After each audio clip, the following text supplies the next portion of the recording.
Welcome. If you enjoy these stories, please like, share and subscribe. For a bit of fun, comment where you're from and what time you're watching this video. Now lie back, relax and let sleep consume you. The stillness descended upon the village gradually. It began with the coughing, a dry, rasping sound that echoed through the small, tightly packed houses. Soon after, a fever gripped the afflicted, their skin burning despite the autumn chill.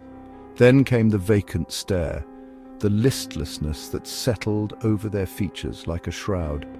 I watched from the window of my small cottage as neighbour after neighbour succumbed. The cart carrying the deceased made more and more frequent trips to the burial ground beyond the church. The faces of those left behind grew gaunt, etched with worry and a fear I recognized in my own heart. One morning the silence was different, not the quiet of sleep, but an absence of the usual sounds of life. No livestock stirred in the pens, no children played in the square. Only the wind whispered through the empty streets. I ventured outside, a knot of dread tightening in my stomach. The door of the baker's shop hung open, swaying gently. Inside, loaves lay scattered on the floor, untouched. Further down the lane, a woman lay sprawled across the cobblestones, her eyes wide and staring. But it was not the stillness of death that emanated from her. It was something else, something active. A low moan escaped her lips, a sound devoid of any human emotion. Her fingers twitched, then curled into claws. She pushed herself up, her body contorted in a way that defied natural movement. Her gaze locked onto me and I recoiled. Her eyes held no recognition, only a ravenous hunger. I retreated back into my cottage, bolting the door and securing the shutters. From the small cracks in the wood I observed the horror unfolding. The dead were rising. They moved with an unnatural gait, their limbs jerking, their bodies twisted. They sought the living with a single-minded purpose. Panic spread through the remaining villagers. Some tried to flee only to be overtaken by the animated corpses. Others barricaded themselves in their homes, hoping to wait out the nightmare. The air itself seemed to carry the sickness. Those who had remained untouched now began to show the same chilling symptoms. Days bled into nights. The moans of the infected echoed through the village, a constant reminder of the terror outside. Food and water grew scarce. The darkness held an added layer of dread, punctuated by the sounds of splintering wood and desperate cries that were quickly silenced. One evening, a scratching sound emanated from my door. It was persistent, insistent. I pressed my ear against the wood, my heart pounding in my chest. The scratching continued, accompanied by soft thuds. They were trying to get in. I moved to the back of the cottage, towards the small window overlooking the woods. The glass was fragile, easily broken. The forest loomed beyond, a dark and impenetrable mass of trees. But staying inside meant certain death. With trembling hands I broke the window and climbed through, the sharp edges of the glass tearing at my skin. The night air was cold and damp. The sounds of the village faded behind me as I plunged into the darkness of the woods. The trees were dense, their branches reaching out like skeletal arms. The ground underfoot was uneven, covered with fallen leaves and tangled roots. I stumbled through the darkness, guided only by the faint moonlight filtering through the canopy. Strange noises echoed through the trees, rustling, snapping, and moans that sounded eerily familiar. I pressed on, driven by a primal instinct to survive. The forest seemed endless, each step taking me further into its depths. After what felt like an eternity, I came to a small clearing. In the center stood a gnarled oak, its branches twisted and reaching towards the sky. As I stepped into the clearing, I noticed something at the base of the tree. A figure lay there, still and silent. As I drew nearer, I could make out the shape of a person, their clothes torn and stained. I hesitated, fear warring with a desperate hope for companionship. I knelt beside the figure and gently turned them over. The face that stared back at me was pale and lifeless, the eyes wide and vacant. But it was not the face of one of the infected. There were no signs of the fever, no contorted limbs. Instead, etched into their forehead was a symbol, a mark I did not recognize, but one that sent a shiver of icy dread down my spine. As I stared at the symbol, a twig snapped in the woods behind me. I spun around, my heart leaping into my throat. Standing at the edge of the clearing were several figures. They were not the shambling corpses I'd encountered in the village. These were different. They stood upright, their movements fluid and purposeful. Their eyes glowed with an eerie luminescence in the darkness. They did not moan or cry out. They simply watched me, their gaze intense and unwavering. Then one of them raised a hand, pointing deeper into the woods. A sound reached my ears, a sound that made my blood run cold. It was a chorus of moans, but these were different too. They were not the aimless cries of the infected. These moans held a note of intelligence, of anticipation. The figures in the clearing began to move, stepping silently into the trees. The chorus of moans grew louder, surrounding me. I was trapped. There was nowhere left to run. The darkness of the forest pressed in, and the air grew cold. I could sense them all around me, unseen, unheard, yet undeniably present. The moans intensified, and a new sound joined them, a soft scraping sound, getting closer. The journey home had been long and arduous, the sea unforgiving. Yet a sense of triumph filled our ranks as the shores of our homeland finally appeared on the horizon. We, the Knights of the Holy Order, were returning victorious, though weary, from the distant lands. Among our company was Sir Calen. He had fallen ill during the final weeks of the voyage, a wasting sickness that drained the life from him with alarming speed. By the time we reached port, he was gone. We mourned him briefly, a moment of sombre reflection amidst our joy of return, and prepared for his burial. As night descended upon our encampment just outside the village, a disturbance stirred within the tent where Sir Calen's body lay. A low moan, a sound that was not of the living, drifted through the still air. Then came a series of thuds, followed by a chilling silence. Panic rippled through the sleeping ranks. Swords were drawn, hushed whispers exchanged. A few brave souls cautiously approached Sir Calen's tent, their torches illuminating the canvas. What they found within sent them staggering back, their faces pale with terror.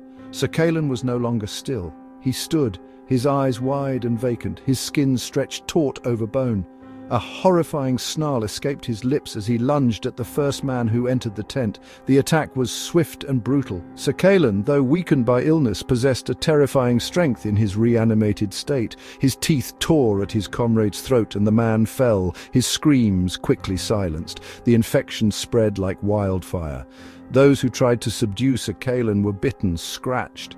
Within hours, the entire company was afflicted.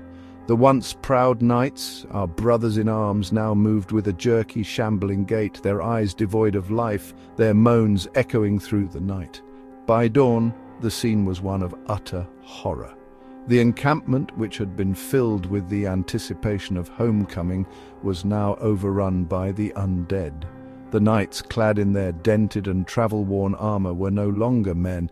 They were creatures driven by a singular, insatiable hunger. A silent, terrifying procession began. The undead knights, their numbers now encompassing our entire company, started to move towards the nearby village. Their movements were not coordinated, yet they moved with a unified purpose, drawn by an unseen force towards the unsuspecting settlement. I moved with them, no longer in control of my own limbs. My armor felt like a cold, heavy shroud. My eyes saw without seeing. My ears registered only the moans of my brethren and the distant sounds of the awakening village. We crested the small hill overlooking the village just as the sun began to rise. The peaceful scene below, with its thatched roofs and smoking chimneys, was oblivious to the horror that was descending upon it. The undead knights continued their march, their numbers a silent, menacing wave advancing across the fields. The distance to the village lessened with each step. The moans grew louder, a chilling prelude to the carnage that was about to unfold. As we reached the edge of the village, a dog barked, then another. Soon the sounds of awakening life, the crowing of roosters, the distant voices of villagers reached our ears. They were unaware of the nightmare that stood at their doorstep. The undead knights surged forward, their moans echoing through the quiet morning air. There was no stopping them, no turning back. The village lay before us, ripe for the taking. I moved with them, my senses dulled, yet a flicker of something, a memory perhaps, stirred within the empty shell that was once me. The village gates loomed ahead. The ship appeared on the horizon at dawn, its sails full, gliding towards the harbour. A sense of relief rippled through the town. It had been months since they had set sail, and its return promised much-needed supplies and news from distant lands. As the vessel drew nearer, something seemed amiss. The usual jubilant shouts from the returning sailors were absent. The ship moved with an eerie silence. its deck strangely still. A knot of apprehension tightened in my stomach as it finally docked. The first sailor to emerge stumbled down the gangplank. His movements were jerky, his skin pale and clammy, his eyes wide and vacant, held no spark of recognition. Then another followed, and another, each bearing the same horrifying appearance. They moved with a singular, dreadful purpose, their limbs contorting in unnatural ways. A scream pierced the morning air. One of the dock workers, a burly man known for his jovial nature, recoiled in terror as one of the afflicted sailors lunged at him. The sailor's teeth snapped, tearing at the man's throat. Blood bloomed on his tunic as he collapsed. Panic erupted. The other dock workers scattered, their cries of fear echoing through the harbour. The infected sailors, their numbers growing as more spilled from the ship, turned their attention to the fleeing townsfolk. The infection spread with terrifying speed. Those bitten or scratched by the afflicted quickly succumbed, their bodies contorting, their eyes glazing over as they joined the ranks of the undead. The joyous return of thee had become a nightmare. The town militia, a ragtag group of local men armed with pikes and muskets, attempted to stem the tide. They formed a line in the main square, their faces grim as the horde advanced. The crack of gunfire echoed through the streets, followed by the thud of falling bodies. But for every infected that fell, 2 more rose to take its place. The militia's efforts were futile. The sheer number of the undead overwhelmed them. I watched in horror from the window of my shop as the line faltered, then broke. The militiamen scattered, pursued by the relentless horde. The sounds of chaos filled the air. The moans of the infected, the screams of the dying, the splintering of doors as the undead forced their way into homes and businesses. The streets, once bustling with life, became a scene of unimaginable horror. I barricaded the door of my shop, piling furniture against it in a desperate attempt to keep the infected out. From the gaps in the shutters, I could see the relentless wave of hunger sweeping through the town. Neighbours I had known for years now roamed the streets, their faces contorted in grotesque masks of decay, their only desire to tear and consume. The sounds outside grew closer, the pounding on doors, the scraping of claws against wood, the incessant moans. They were a constant reminder of the terror that lurked just beyond my fragile barrier. Days turned into nights. The food and water I had stored began to dwindle. The darkness brought no respite, only amplifying the terrifying sounds outside. Sleep offered no escape, haunted by the images of the carnage I had witnessed. One morning the pounding on my door intensified. The wood groaned under the assault. I knew it wouldn't hold for much longer. Desperation clawed at me. Staying meant certain death. I made a decision. There was a small window at the back of my shop overlooking the fields beyond the town. It was a tight squeeze, but it was my only chance. With trembling hands, I cleared the debris from around the window and squeezed through the opening. The sharp edges of the glass tore at my clothes, but I barely registered the pain. I found myself in a muddy field, the town and its horrors stretching out behind me. The moans of the infected still carried on the wind, a chilling reminder of the devastation. I ran, stumbling through the uneven terrain, my breath coming in ragged gasps. The fields gave way to a dense forest. The trees offered a semblance of cover, but the sounds of pursuit echoed even here. I pushed deeper into the woods, the branches tearing at my face and clothes. The forest was dark and silent, save for the rustling of leaves and the occasional snap of a twig underfoot. But I knew I was not alone. The moans, though fainter now, still reached my ears, a constant reminder that the horror had followed me. I kept running, my legs aching, my body exhausted. The forest seemed endless, stretching on into the unknown. As darkness fell, I found a small hollow beneath a rocky outcrop and collapsed, my body trembling with exhaustion and fear. The sounds of the forest at night were amplified in the silence, the hooting of owls, the rustling of unseen creatures. But beneath these natural sounds I could still discern the faint moans carried on the wind. They were getting closer. I huddled deeper into the hollow, my heart pounding in my chest. The darkness seemed to press in on me, filled with unseen terrors. Then, from the trees just beyond my hiding place, a sound reached my ears, a soft, shuffling sound, followed by a low moan much nearer now. I held my breath, straining my ears in the darkness. The shuffling continued, circling my hiding place. I closed my eyes, waiting. The town of Oakhaven relied on Elias Thorne. His skill with a cleaver was unmatched, his butchery providing sustenance for miles around. His shop, usually filled with the savory scent of fresh cuts, now stood silent, draped in an unnatural stillness. The accusations had come swiftly, whispers turning to shouts fueled by fear and superstition. A sickness had swept through the livestock, and Elias, with his knowledge of anatomy and herbs, became an easy target for blame. Witchcraft, they cried, and the fervor of the mob sealed his fate. The hanging tree stood stark against the twilight sky. Elias, his face pale but resolute, offered no defense. The rope snapped taut, and his body swung lifelessly, a grim spectacle for the gathered townsfolk. His corpse was left to hang, a warning to any who might dabble in the dark arts. 2 days passed. A carrion bird circled overhead, the only sign of life near the hanging tree. Then, as dusk began to settle, a twitch rippled through Elias's body. His head lolled, his eyes snapping open. They were vacant, devoid of the warmth that had once resided within them, filled instead with a chilling hunger. He strained against the rope, a low moan escaping his lips. With a sickening crack, his neck twisted, but he did not fall. He pulled himself up, his hands reaching for the noose. His fingers, stiff and grey, fumbled for a moment before finally loosening the knot. He dropped to the ground with a dull thud, his lifeless eyes fixed on the village below. His return was not heralded by screams, not at first. A few late travellers on the road near the hanging tree were the first to encounter him. They spoke of a figure lurching in the dim light, a man who should have been dead, his eyes burning with an unnatural intensity. Their tales were dismissed as drunken ramblings. Then Martha, the baker's wife, went missing. Her husband found the back door of their shop ajar, a trail of blood leading into the darkness. The following morning, Thomas, the blacksmith, was found dead in his forge, his throat torn open. His eyes, like Elias's, stared blankly at the ceiling. Fear began to grip Oakhaven. Whispers of Elias Thorne's return, no longer dismissed, spread like wildfire. Doors were bolted, windows barred. The streets, usually bustling with morning activity, remained deserted. Then the moans began.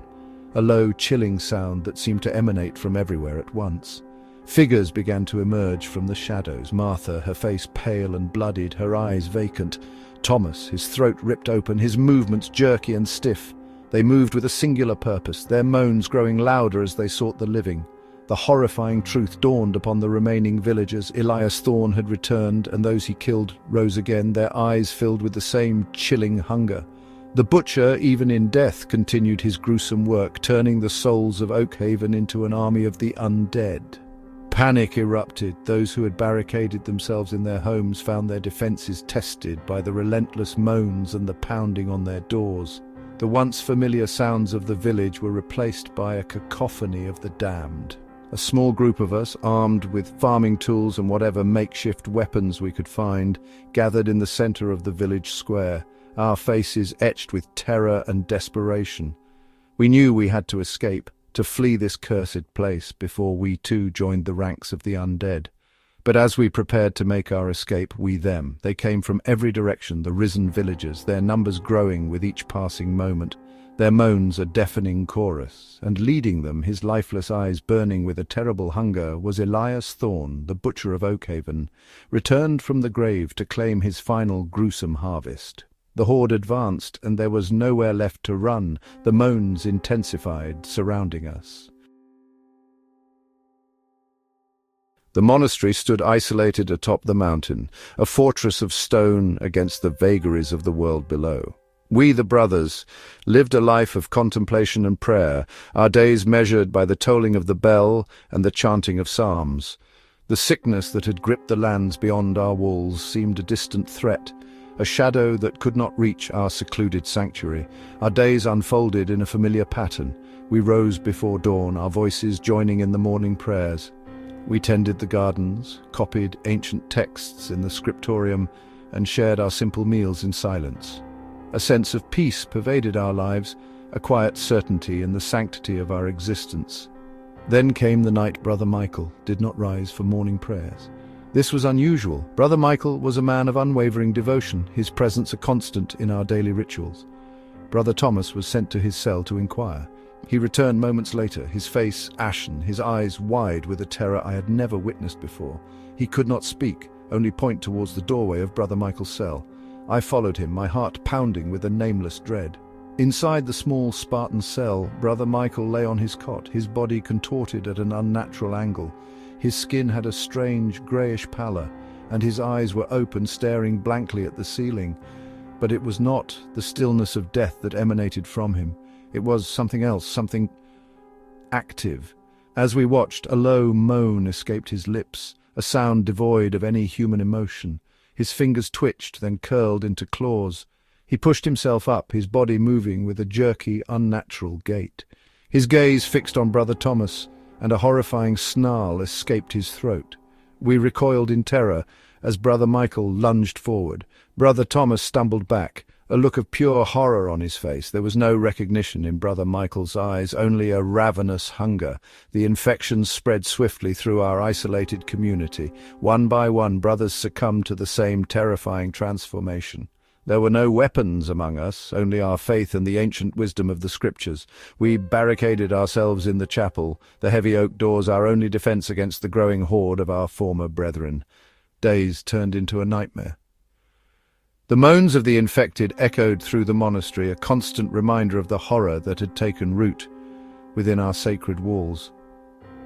We prayed ceaselessly, our voices rising in desperate pleas for deliverance. Brother Gregory, the oldest among us, remembered tales from ancient texts, stories of similar afflictions. He spoke of warding symbols and the power of holy water. We worked through the night, carving symbols into the door and windows, our hands trembling with fear. We blessed the water from the well, sprinkling it on the walls and ourselves, clinging to the hope that it would offer some protection. But our prayers and our makeshift defenses seemed futile against the relentless onslaught. The pounding on the chapel doors grew more insistent, the wood groaning under the assault. The moans of the infected grew louder, closer. Food and water ran low. The silence that had once defined our lives was replaced by a cacophony of horrifying sounds. The monastery, once a sanctuary of peace, had become a tomb filled with the starving undead. One night, the door to the chapel splintered. A section of the heavy oak gave way, revealing the grotesque faces of our former brothers. They surged forward, their eyes burning with a terrifying hunger. We scattered, our prayers turning into cries of terror. There was nowhere left to hide. The chapel, our last refuge, had been breached. I fled through the narrow corridors, the moans and snarls of the infected echoing behind me. I stumbled into the scriptorium, the room where I had spent countless hours copying sacred texts. Now it offered no solace, only the chilling realization that even this holy place had been defiled. I climbed out of a small window, the cold night air a shock against my fevered skin. The monastery grounds were shrouded in darkness, but the moans of the infected echoed from every corner. I ran towards the outer walls, hoping to find a way to escape the nightmare that had engulfed our sanctuary. The stone walls loomed before me, a formidable barrier, but perhaps somewhere there was a weakness, a way out. As I reached the base of the wall, I noticed a small arched doorway, partially hidden by overgrown ivy. It was bolted from the inside. Desperation surged through me. This was my only chance. I tried the bolt, but it was rusted and unyielding. The moans were getting closer. I could hear the shuffling footsteps behind me. With all my strength, I kicked at the door. The old wood groaned but did not give way. Then the shuffling footsteps were right behind me. A cold hand grasped my shoulder. I turned to face the horror. It was Brother Thomas, his eyes vacant, his face contorted in a snarl. He reached for me, his decaying fingers grasping at my throat. Behind him, other figures emerged from the darkness, their moans filling the night air. The monastery bell began to toll, its sound echoing across the desolate mountain. The silence that descended upon the battlefield was more terrifying than the clash of steel had been. The setting sun painted the carnage in hues of blood orange and deep purple, illuminating the scattered bodies of the fallen. The air, still and cold, carried the metallic tang of blood and the faint scent of rain. I lay amongst the dead, my own wounds throbbing with a dull ache. Around me, the remnants of two proud armies lay broken, their ambitions and loyalties extinguished in a single brutal day. The moans of the few still living were faint and scattered. As darkness deepened, an unsettling stillness permeated the field. The usual sounds of the night, the chirping of crickets, the rustling of small animals were absent, replaced by an eerie quiet. Then a twitch. It came from a body a few feet away, one of the enemy soldiers. His hand, lying palm up in the mud, spasmed, the fingers curling into a stiff fist. I watched, a knot of apprehension tightening in my chest. Then another body stirred, closer this time, one of our own, a young lad who had stood beside me in the thick of the fighting, his chest now a mangled ruin. His head lolled to the side and his eyes snapped open. They were vacant, lifeless, yet somehow aware. A low moan escaped his lips, a sound that was not of pain but of something else, something cold and empty. He pushed himself up, his limbs moving with a jerky, unnatural stiffness. His gaze fixed on a fallen comrade nearby. Horror gripped me. This was not the peaceful slumber of the fallen. This was something else, something wrong. The dead were rising. Around the battlefield, more and more bodies began to stir. Grotesque figures pulled themselves from the mud and the blood, their eyes vacant, their moans filling the night air. They moved with a singular, terrifying purpose, drawn to the scent of life. We, the few who had survived the slaughter, found ourselves trapped. Behind us lay the remnants of the enemy, their dead, now animated and hungry. Ahead, the darkness offered no solace, only the unknown. We were caught between two horrors. The reanimated warriors, their wounds gaping, their armor bloodied, began to swarm across the field. They moved with an unsettling speed, their moans growing louder as they approached the living. Those who were bitten or scratched by the undead quickly succumbed, their eyes glazing over as they joined the ranks of the animated corpses. The choice was stark: fight or flee. Some, driven by desperation and a warrior's instinct, raised their swords, their faces grim. Others, paralyzed by terror, could only watch as the horde descended upon them. I scrambled to my feet, my injured leg protesting with a sharp pain. The moans of the undead surrounded me. A figure lurched towards me, its eyes vacant, its decaying hands reaching out. It was one of the enemy, his face contorted in a silent snarl. I stumbled backwards, trying to put distance between myself and the approaching horror. But they were everywhere, a relentless tide of the risen dead. The battlefield, once a place of human conflict, had become a hunting ground for the undead. I turned and ran, my injured leg hampering my escape. The moans echoed behind me, growing ever closer. The darkness of the night offered no cover, only the chilling certainty that they were still there, pursuing me with an unyielding hunger. I could feel their presence all around me, unseen in the gloom, yet undeniably real. The moans intensified, and I the sound of dragging feet getting nearer.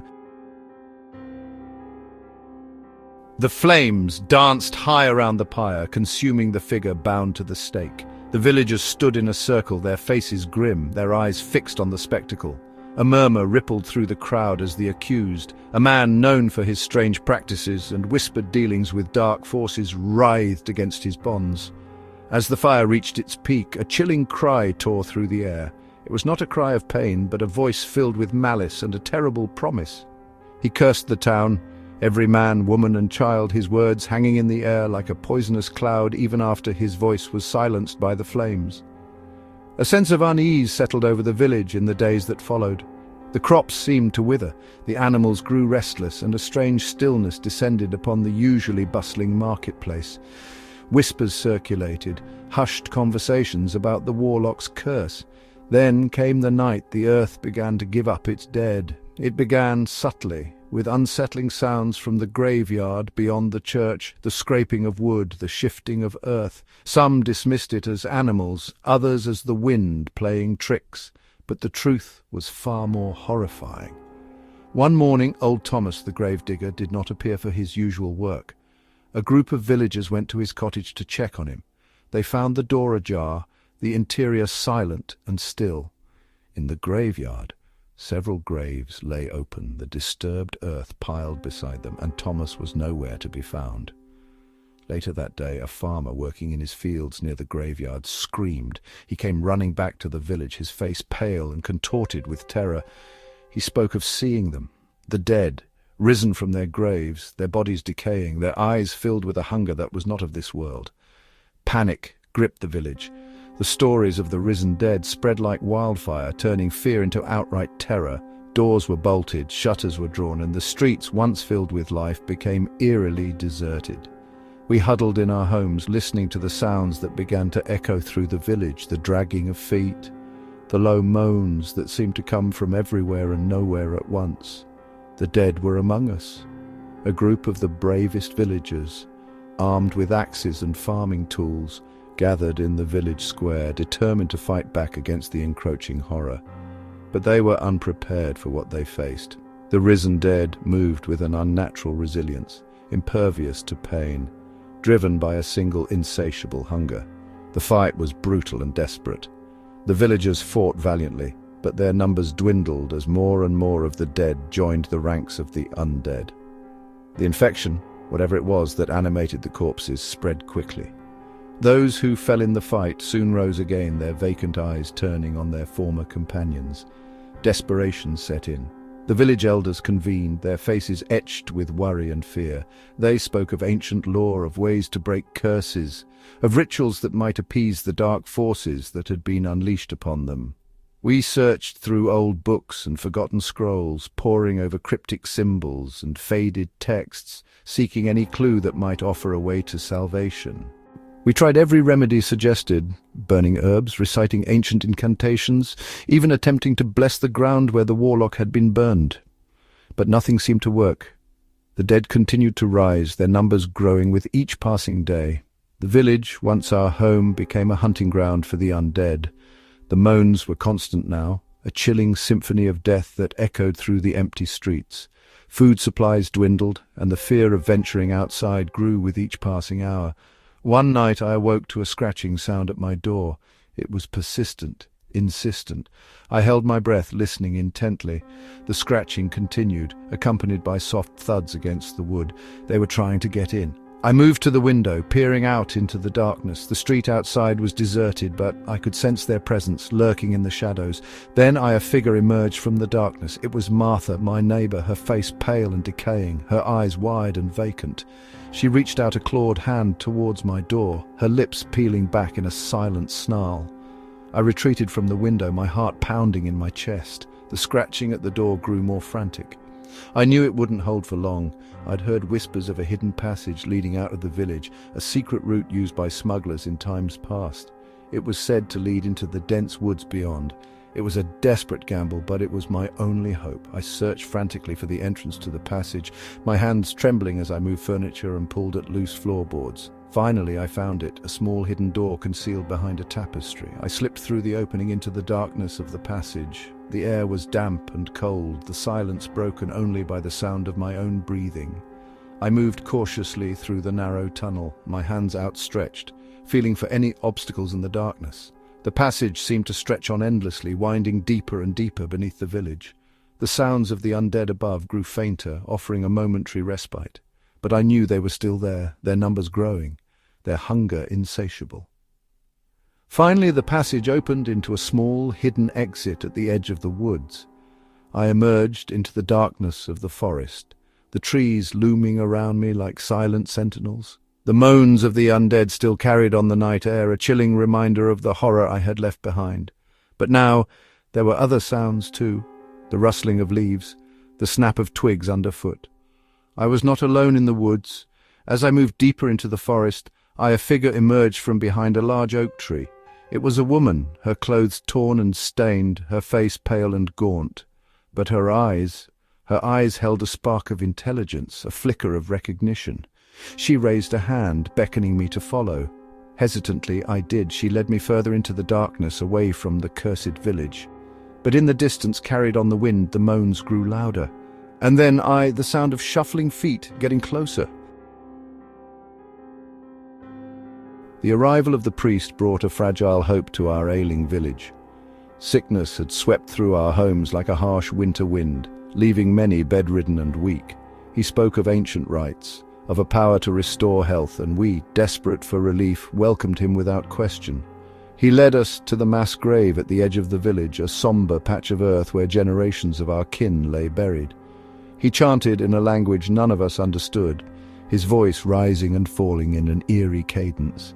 He sprinkled holy water and scattered herbs, his actions imbued with a solemn intensity. A stillness settled over the graveyard as the ritual reached its peak. But the peace he promised did not arrive. Instead, a tremor ran through the earth beneath our feet. The soil around the mass grave began to churn. Then, rotting hands, their flesh clinging precariously to bone, clawed their way from the dirt. Screams erupted from the gathered villagers as the dead emerged from their slumber, their eyes, vacant and decaying, fixed upon us with a horrifying hunger. Moans, low and chilling, filled the air as our ancestors, our parents, our children rose from their eternal rest. Panic seized the village. We scattered, fleeing in terror from the once holy ground. The dead pursued us, their movements jerky and relentless, their moans growing louder as they closed in. Our only refuge was the church, its sturdy stone walls offering a semblance of protection. We scrambled inside, bolting the heavy wooden doors and barricading them with whatever furniture we could find. From the windows, we watched in horror as the undead swarmed the village, their numbers growing with each passing moment. The church, once a place of solace and prayer, became a prison. The moans of our zombified kin echoed outside, a constant reminder of the nightmare that had befallen us. We huddled together, our faces pale with fear, the silence within broken only by our ragged breathing and the occasional sob. The pounding began soon after nightfall. The heavy oak doors groaned under the assault of the undead. We pushed against them, our combined strength barely holding back the relentless onslaught. The windows rattled as decaying hands clawed at the glass. Days blurred into a nightmarish cycle of fear and dwindling hope. Our food and water supplies were limited. The moans outside never ceased, a chilling chorus of the damned. Sleep offered no escape, haunted by the images of our loved ones, now grotesque parodies of their former selves. One morning the pounding at the main doors intensified, the wood splintered, and a section of the heavy oak gave way, revealing the vacant eyes and decaying faces of our ancestors. They surged forward, their hunger evident in their every lurching step. We retreated further into the church, seeking refuge in the sanctuary, but even here the sounds of the undead grew ever closer. We could hear them clawing at the walls, their moans echoing through the hallowed halls. Then from the bell tower above, a different sound reached our ears. A scraping followed by a low moan. Something was up there. The trapdoor leading to the tower creaked open. A figure descended the narrow stairs, its form silhouetted against the dim light filtering through the high windows. Its moans joined the chorus of the undead below. The priest was among them now. The sanctuary offered no safety. The sounds grew louder, surrounding us. The sight of the ship on the horizon brought a wave of relief to our struggling settlement. Weak since the last supply vessel, and our stores were dwindling. Hope flickered in the weary eyes of the colonists as the ship drew nearer, its sails billowing in the wind. As the vessel, strange stillness descended. The usual boisterous greetings from the arriving sailors were absent. A sense of disquiet rippled through the crowd gathered at the docks. The first men to disembark moved with an odd pale and drawn, their eyes glazed over with a vacant stare. The sickness spread swiftly. Those who came into contact with the newcomers fell ill within days. A fever gripped them, their skin burning. Then came the vacant stare, the listlessness that settled over their features like a shroud. Death followed quickly, claiming the afflicted in a matter of days. We buried them swiftly, fear a Death did not bring peace. The first to rise from their graves were among those who had arrived on the ship. Their movements were jerky, their limbs contorted in unnatural ways, their eyes a terrifying hunger. Panic seized the settlement. The dead were walking. They moved with a singular, horrifying purpose, their moans echoing through the once peaceful streets. The decision had to be made: flee or fortify our small town against this unimaginable horror. Opinions were divided. Some argued for immediate flight, believing the wilderness, with all its known and unknown dangers, offered a better chance of subduing a horde of undead. Others insisted on staying, arguing that our fortified palisade, built to withstand attacks from hostile tribes, could also protect us from this new threat. The decision. Some packed what few belongings they could carry and disappeared into the dark woods, their faces etched with fear and uncertainty. Others, their faces grim, began to reinforce the and sharpening stakes. I chose to stay, my hope clinging to the strength of our fortifications. We worked tirelessly, day and night, bolstering our defenses. We piled stones against the walls, reinforced the gates with heavy beams, and prepared what few weapons we possessed: axes, hunting knives, and a handful of muskets. But the numbers of the undead grew relentlessly. They came from the ship, from the graves, their moans a constant drone that surrounded our settlement. They clawed at the palisade, their decaying hands reaching through any crack or crevice. The nights were the worst. The darkness amplified the terrifying sounds, and the flickering torchlight cast grotesque patterns on the faces of the defenders. Sleep became a luxury, snatched in brief, fitful moments between watches. Our supplies began to dwindle. The fields outside the palisade were no longer safe to cultivate. The well within the settlement was our only source of water, and we guarded it jealously. One evening, the pounding at the main gate intensified. The heavy wooden beams groaned under the assault. The moans of the undead were deafening, a chorus of hunger that seemed to shake the very ground beneath our feet. We braced ourselves for the inevitable. Our small group of defenders stood ready, their faces pale but resolute. The gate shuddered violently, and a section of the wood splintered. A clawed hand reached through the opening. Then, from the woods beyond the palisade, a new sound arose. It was a different kind of moan, higher-pitched, more numerous. Figures emerged from the trees, their forms silhouetted against the dying light. They were coming from both sides. The gate finally gave way, with a deafening crash. The horde surged into the settlement, their eyes fixed on us. We raised our weapons, our hearts pounding in our chests. The fight began. It was a desperate, brutal struggle for survival against an enemy that knew no fear and felt no pain. The air filled with the sounds of violence and the stench of decay. One by one, our defenders fell. I found myself backed against a wall, surrounded by the grotesque figures. Their moans filled my ears, their decaying hands reaching for me. There was nowhere left to run. The darkness closed in. From beyond the palisade, the moans from the woods grew louder, converging on our ravaged settlement. The forest was still and silent as we set out, the first hints of dawn painting the eastern sky with streaks of pale light. Our breath misted in the cool morning air as we moved through the dense trees, our hounds padding softly at our heels.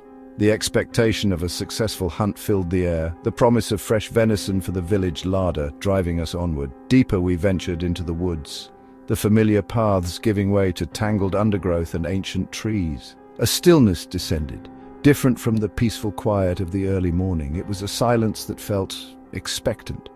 A prickling sensation crawled across the back of my neck. I glanced around but saw nothing amiss. Yet the feeling persisted, the distinct impression that unseen eyes were upon us.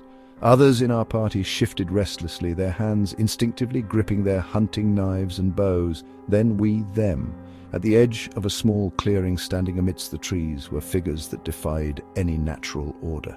Their clothing was torn and tattered, their bodies gaunt and decaying, their eyes, hollow and dark, burned with a ravenous hunger as they fixed upon us. A collective gasp escaped our lips. These were not animals. These were something else, something dead yet walking. Before we could react, they began to move, their gait jerky and stiff.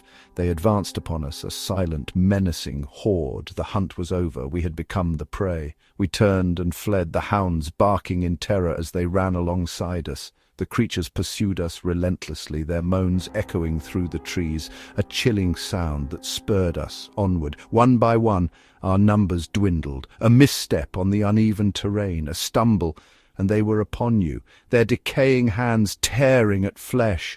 The screams of the fallen were quickly silenced, replaced by the horrifying moans of the creatures. Then came the true horror. Those among us who fell did not remain still. Moments later, their bodies would twitch, their eyes would snap open, mirroring the same vacant hunger of our pursuers. They rose, joining the ranks of the undead, turning their former comrades into their next prey.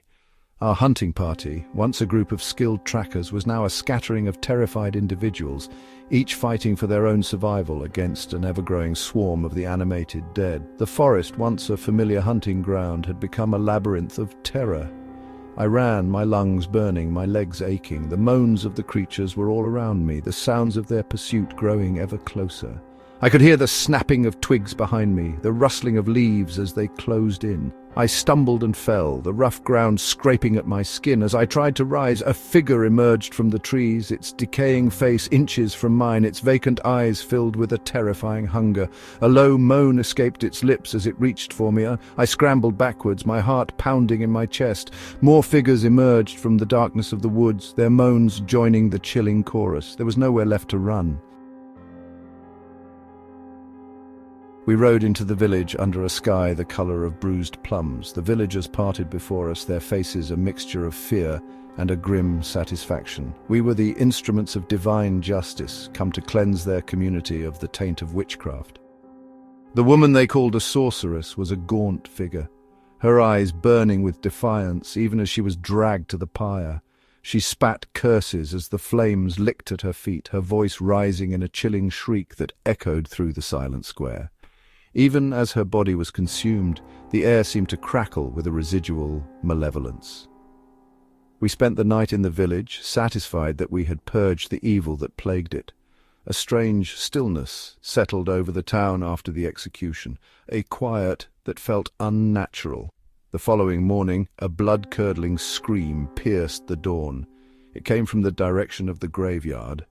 We exchanged worried glances and rushed towards the sound. What we found there defied belief. The earth had been disturbed, graves ripped open, and from the gaping holes emerged figures that were both familiar and horrifyingly changed. The villagers we had seen just the day before, now their skin a sickly grey, their eyes vacant and filled with a terrible hunger, clawed their way out of their final resting places. Panic seized us. We, the hunters, had become the hunted. The very village we had sought to purify had become a death trap, filled with the animated corpses of those we believed we had saved. Our horses were gone, spooked by the rising dead. We were trapped, surrounded by a growing swarm of the undead. Our swords and holy symbols, potent against earthly evils, seemed useless against this unholy abomination. We retreated to the village church, its stone walls offering a semblance of protection.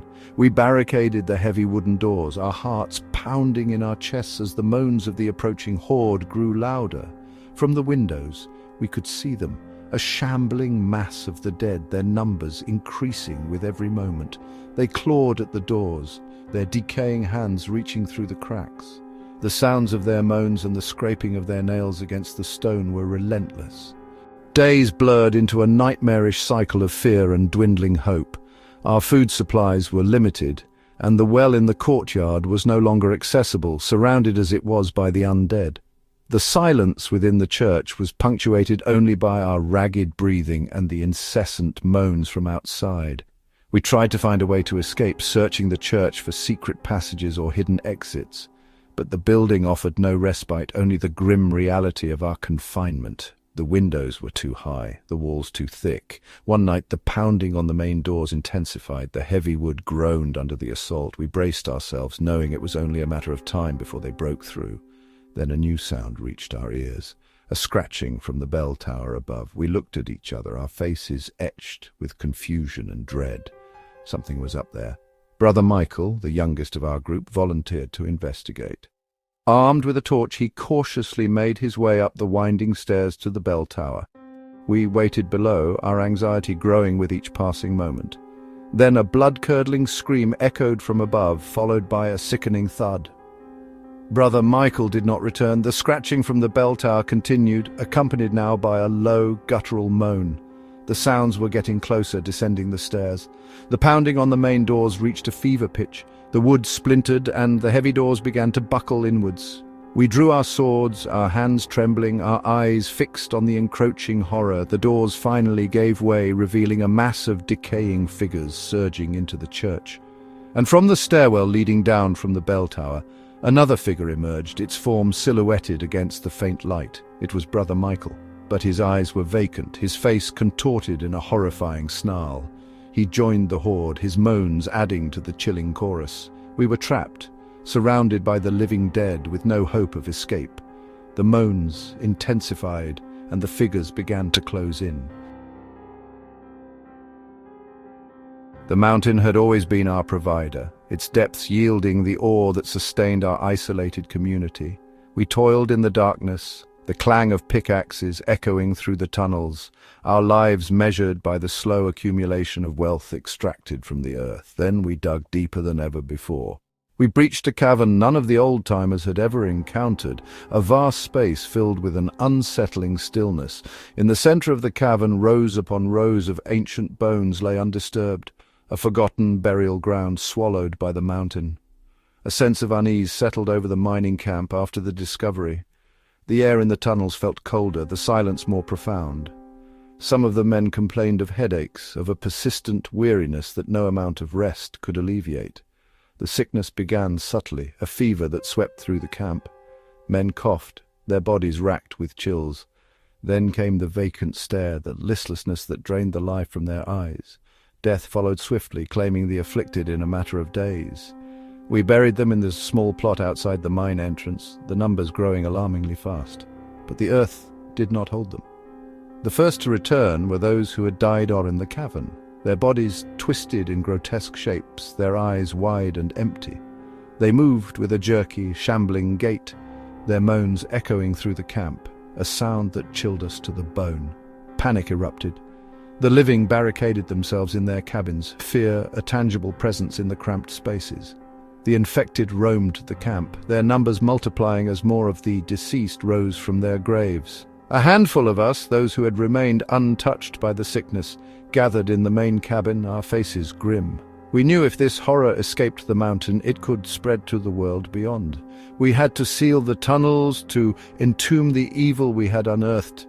Our plan was desperate. We would gather what explosives we had left, descend into the mine, and collapse the main passages leading to the burial cavern. It was a perilous undertaking, but it was our only hope. Armed with torches and pickaxes, we ventured back into the darkness of the mine.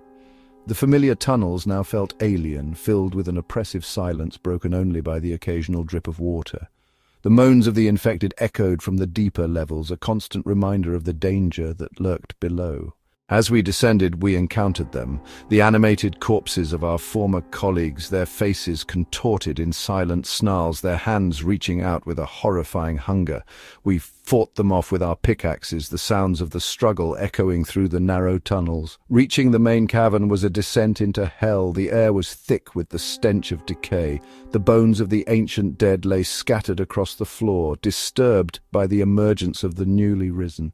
And among them the infected miners roamed, their moans filling the vast space. We worked quickly, placing the explosives at key points along the tunnel walls, our hands trembling with fear and exhaustion. The moans of the approaching undead grew louder, closer. Just as we were preparing to light the fuses, they reached us. A wave of infected miners surged forward, their decaying bodies blocking our escape route. We fought them back, our pickaxes, our only defense against their relentless assault. The fuses sputtered, counting down the precious seconds. The cavern shook with the force of the explosions. Rocks rained down from the ceiling and the tunnels began to collapse. We scrambled to escape, the ground beneath our feet trembling, the air filled with dust and the roar of falling rock. We crawled through the collapsing tunnels, the moans of the trapped undead echoing around us. I managed to squeeze through a narrow opening just as the tunnel behind me caved in. I found myself in a smaller, unexplored passage, the darkness absolute. The sounds of the collapsing mine faded behind me, replaced by an eerie silence. I lit my torch, its flickering flame casting dancing patterns on the damp rock walls. The passage stretched ahead, winding deeper into the mountain. I had sealed the main tunnels, but I was now lost in the labyrinthine depths of the mine. As I ventured further into the darkness, a scratching sound from the tunnel ahead. It was faint but persistent. I held my breath, listening intently. The scratching continued, growing slightly louder. Then a low moan echoed through the passage, a sound that sent a shiver down my spine. It was not the moan of the trapped undead behind me. This was something else, something closer. The scratching intensified, and the sound of shuffling feet approaching from the darkness ahead. The autumn harvest had begun, the fields ripe with the bounty of the season. The villagers worked from dawn till dusk, their backs aching, but their spirits high with the promise of a plentiful winter. The air, crisp and cool, carried the scent of turned earth and ripe apples. I was working in my own field, the soil yielding easily to my spade. Then the blade struck something hard, not a rock, but something softer, yielding with a sickening give. I knelt down, brushing away the loose soil. What I uncovered sent a jolt of revulsion through me, a human hand, its flesh decaying, its nails long and yellowed. I recoiled, my heart pounding. Who would bury a body in a field? Unmarked. As I dug further, more of the corpse was revealed, a torso, legs, the remnants of old tattered clothing, and then its head lolled to the side, revealing a face frozen in a silent scream, its eyes wide and vacant. Before I could cry out, the corpse twitched. Its fingers curled, its limbs spasmed. With a jerky, unnatural motion, it pushed itself up from the earth, its eyes fixing on me with a terrifying hunger. A low moan escaped its lips, a sound devoid of any human emotion. I stumbled back, my mind reeling in disbelief and horror. The dead were rising. I ran towards the village, shouting a warning, my voice hoarse with fear. But in the distance I could see others in their fields, frozen in terror as similar scenes unfolded around them. Corpses were emerging from the soil everywhere, their decaying forms lurching to life. Panic swept through the village. The joyous atmosphere of the harvest was replaced by screams of terror and the frantic scramble for safety. Doors were bolted, shutters slammed shut as the villagers sought refuge in their homes. But the dead were relentless. They clawed at doors, their moans echoing through the village, a chilling symphony of death. The ground itself seemed to be giving up its dead, their numbers growing with each passing moment. A group of us, those whose fields lay on the outskirts of the village, gathered at the edge of the woods. We knew staying meant certain death. The land itself seemed cursed, the very soil beneath our feet birthing this unimaginable horror. We decided to flee, to abandon our homes and our harvest, to seek safety in the dense forest. It was a desperate choice, but the sight of the ever-growing swarm of undead left us with no other option. We plunged into the woods, the trees offering a semblance of cover.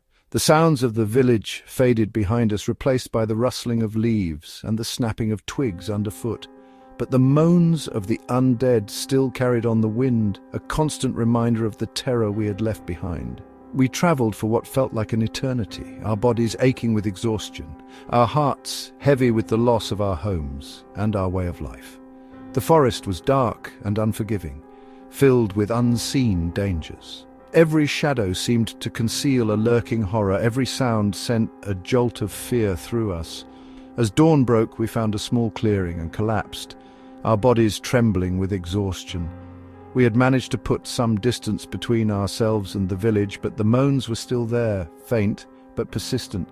Then one of the villagers, old Martha, pointed towards the ground. At our feet the soil was disturbed, as if something was trying to push its way through.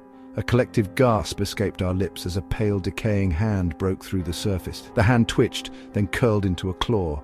A low moan emanated from the earth. We scrambled to our feet, our eyes wide with terror. The curse had followed us. The land itself was tainted. There was nowhere to run. From the surrounding woods, more sounds reached our ears. The snapping of twigs, the rustling of leaves, and the unmistakable moans getting closer. The ground beneath our feet began to tremble. The digging began at dawn, the shovels striking the frozen earth with a dull thud. A sombre crowd had gathered at the edge of the churchyard, their faces grim as they watched the exhumation. The disgraced nobleman, Lord Harrington, had died months prior, but new evidence of his treachery had surfaced, warranting a posthumous trial. The coffin, old and waterlogged, was finally unearthed. Ropes were secured around it, and a team of men strained to haul it from the ground. The journey to the town square was a silent procession, the only sound the dragging of the coffin and the hushed whispers of the onlookers. In the centre of the square, a makeshift platform had been erected. The coffin was heaved onto it, the wood groaning under its ancient load. The town elder, his face etched with gravity, stepped forward to begin the proceedings. But before he could speak, a sound emanated from within the coffin. A scraping, a rustling, as if something were struggling to break free. The crowd gasped, a wave of apprehension rippling through them. Then, with a splintering crack, the lid of the coffin burst open. Lord Harrington sat upright, his eyes wide and vacant, his skin a sickly grey. A low moan escaped his lips, a sound devoid of any life. Terror erupted. The townsfolk recoiled in horror as the dead nobleman lurched from his coffin. His movements were jerky, his limbs contorted in an unnatural way. He fixed his empty gaze upon the crowd, a horrifying snarl twisting his decaying features. But the horror did not end there. From the depths of the open coffin, other figures began to stir. One by one, the knights who had been buried alongside Lord Harrington, their armor rusted and their bodies decayed, clawed their way out. Their eyes mirrored their lords, vacant, hungry, and filled with an unholy purpose. The undead knights, their movements stiff and grotesque, followed their risen lord. They descended from the platform, their rusted swords dragging on the cobblestones. A wave of panic washed over the town square as the crowd scattered, their screams echoing through the air. The undead nobleman, his moans growing louder, advanced upon the fleeing townsfolk. His knights followed, their decaying limbs reaching out with a terrifying hunger. The hunt had begun. The once orderly town square became a scene of chaos. People tripped over each other in their desperate attempt to escape the relentless pursuit.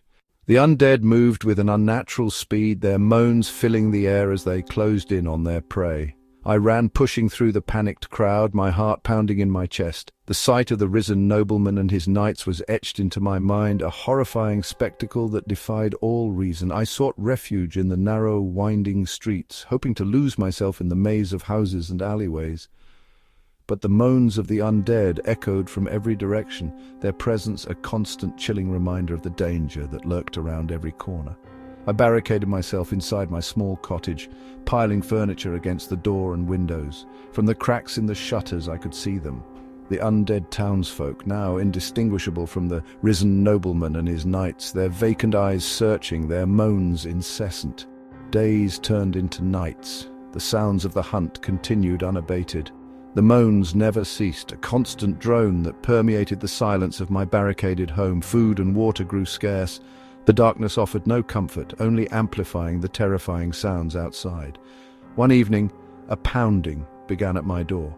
It was insistent, relentless. The wood groaned under the assault. I pressed my ear against the door, my heart pounding in my chest. They were trying to get in. Then a different sound reached my ears, the scraping of metal against stone. I peered through a crack in the shutters. One of the undead knights, his rusted armor clanking, was attempting to pry open the shutters with his sword. I retreated to the back of the cottage, my mind racing. There was a small window overlooking the alleyway. It was my only chance. With trembling hands, I managed to pry open the window.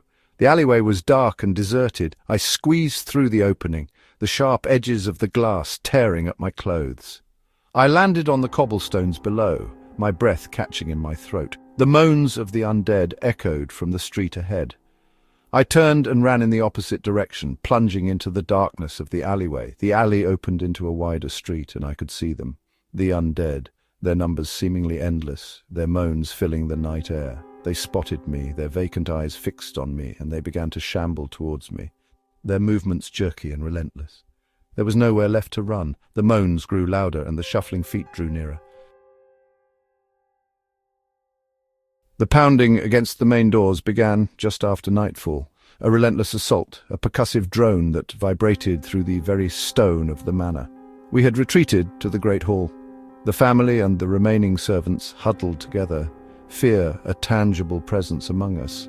The manor had stood for generations, its walls built to withstand sieges of a different nature, but this was something new. Something foul. From the high windows I could glimpse them, a mass of decaying figures clawing at the oak, their forms illuminated by the flickering torchlight in the courtyard below. Days blurred into a nightmarish cycle. The pounding never ceased, though its intensity varied. Sometimes it was a furious barrage, other times a more measured, persistent drumming. We rationed the food, the portions growing smaller each day. The water, too, became a precious commodity, its distribution overseen with grim faces. The faces around me grew gaunt, their eyes hollowed with exhaustion and dread. Whispers circulated, hushed conversations in darkened corners. The unity that had bound us in the initial terror began to fray, replaced by suspicion and a desperate self-preservation.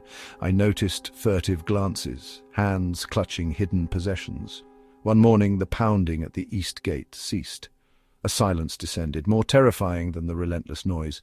We exchanged fearful looks, wondering what new horror awaited. Then a different sound arose from that direction, a splintering, cracking sound followed by a groaning of tortured wood. The gate was giving way. Panic erupted. The remaining guards rushed towards the east wing, armed with swords and whatever makeshift weapons they could find. The rest of us huddled deeper within the great hall, the heavy oak doors our last barrier. The sounds from the east wing grew more chaotic. Shouts of desperation, the clash of steel, and the horrifying snarls of the intruders. Then a wave of them poured into the main part of the manor, their decaying forms filling the once grand corridors. The great hall doors buckled under the assault. With a final deafening crash, they splintered inwards, revealing the horde. Their eyes, vacant and hungry, fixed upon us. The fight was brutal, desperate. Servants who had never held a weapon now fought with a ferocity born of pure terror. The air filled with the stench of decay and the sounds of violence.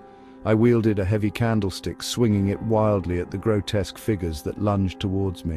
One by one, our numbers dwindled. The once polished floors ran red. The grand hall, the heart of our family's history, became a scene of carnage. Some managed to break away, fleeing through the back passages and servant tunnels. I joined the desperate scramble, pushing through the throng, the moans and snarls of the undead echoing behind me. I found myself in a narrow, winding passage, the stone walls damp and cold. The sounds of pursuit were close, the shuffling footsteps and ragged breathing a constant threat. I ran blindly, my breath catching in my throat, the darkness swallowing me whole. The passage opened into a small, forgotten courtyard at the rear of the manor. A high stone wall surrounded it, offering a temporary reprieve, but the sounds of the horde were drawing nearer, their numbers seemingly endless. I spotted a narrow opening in the wall, a place where some stones had crumbled away over time. It was a tight squeeze, but it was the only way out. I pushed myself through the gap, the rough edges scraping against my skin. I emerged into the darkness beyond the manor walls. The surrounding land was uneven, overgrown with weeds and thorny bushes.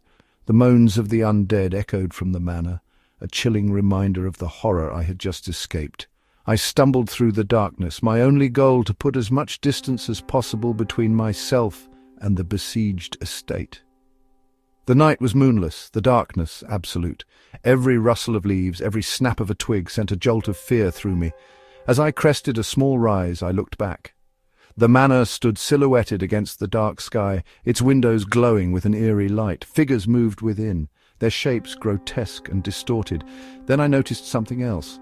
Emerging from the main gates, a seemingly endless stream of the infected poured out into the surrounding countryside. Their moans carried on the night air, a chilling symphony of death. I turned and ran, pushing myself forward, my lungs burning. The darkness stretched before me, an unknown expanse filled with unseen terrors. The sounds of the horde echoed behind me, growing fainter with each step. But I knew they were still there, spreading across the land like a plague. I ran until my legs ached and my breath came in ragged gasps. I did not stop. I kept running into the endless night.